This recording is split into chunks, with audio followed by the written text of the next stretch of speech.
Quando criança, todos nós, ou a maioria de nós, aprendemos a como amarrar o sapato. Só que tem um sapato que eu tenho aqui que não adianta eu amarrar daquele jeito, que ele não funciona. O único jeito que eu consigo amarrar esse sapato é quando eu faço dois laços. Aí fica. É curioso, então, provavelmente seja pelo material desse sapato. E aí eu comecei a pensar, poxa, peraí. Então, não é que exista uma forma correta de amarrar algo. É que existem formas de amarrar que são mais eficientes num determinado contexto. Para a maioria dos cadastros, amarrar de uma determinada forma, dessa forma que a gente aprende, talvez seja suficiente. Mas talvez para alguns, igual esse sapato meu, não seja. E olha que interessante, aqui a gente está falando sobre nós. Só que meu pai aqui em casa, ele costuma amarrar algumas coisas. Ele amarra algumas coisas no telhado. E eu sempre vi ele fazendo vários nós, vários nós, vários nós. E teve uma época que, curiosamente, eu fui aprender sobre nós. E quando eu aprendi sobre nós, foi muito curioso, porque meu pai ele fazia várias amarrações, puxava ali pelo telhado, aí passava no objeto, passava de novo e tudo mais.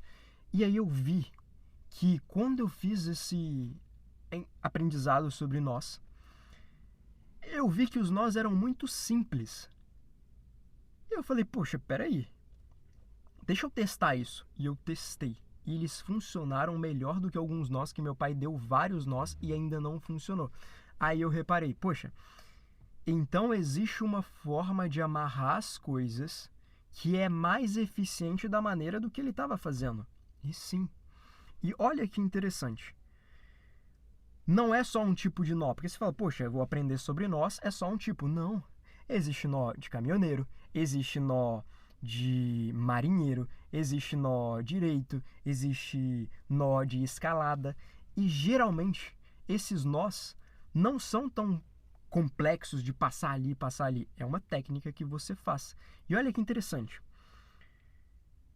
O tipo de peso que está exercendo muda a forma que você vai usar o nó. Se o peso está assim, é um tipo de nó. Se o peso está acontecendo assim, então um subindo e outro descendo, é outro. Se o peso está só descendo, é outro. Se está acontecendo uma tração assim, é outro. Então, existem formas mais eficientes, talvez, de fazer as coisas, e não só nós, de resolver aquilo que a gente precisa resolver. Porque nós é uma coisa, mas e as outras coisas que a gente aprende uma forma e essa forma não funciona? Ou existiriam formas melhores?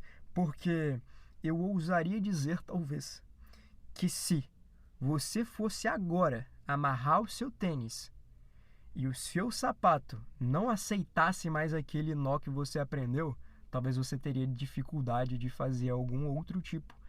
Então, a questão é que para o sapato é suficiente o que a gente aprendeu. Mas e para as decisões na nossa vida que a gente precisaria aprender um pouco mais, o método correto, ou não só o método correto, mas o melhor método baseado no tipo de problema? Porque olha, aqui é uma força exercendo. Qual é o melhor nó que eu vou usar para evitar que essa força exerça? E aí eu aprendo sobre essa força. Eu não preciso aprender sobre todos os nós. Eu preciso aprender sobre um nó que é para essa força. Ah, mas agora mudou. É um outro tipo de força. É uma força descendo. Então vamos aprender o melhor nó para essa força. E enquanto eu via meu pai gastando vários minutos para fazer as amarrações que ele fazia, que funcionavam no final, claro, mas... E, com conhecimento, a gente poderia fazer aquilo em menos tempo e de forma mais eficiente. Por que não usar esse aprendizado em outras áreas? Por que não aprender formas mais eficientes de fazer aquilo que a gente acha que consegue dar um jeito, mas que por trás existe um jeito melhor de ser feito?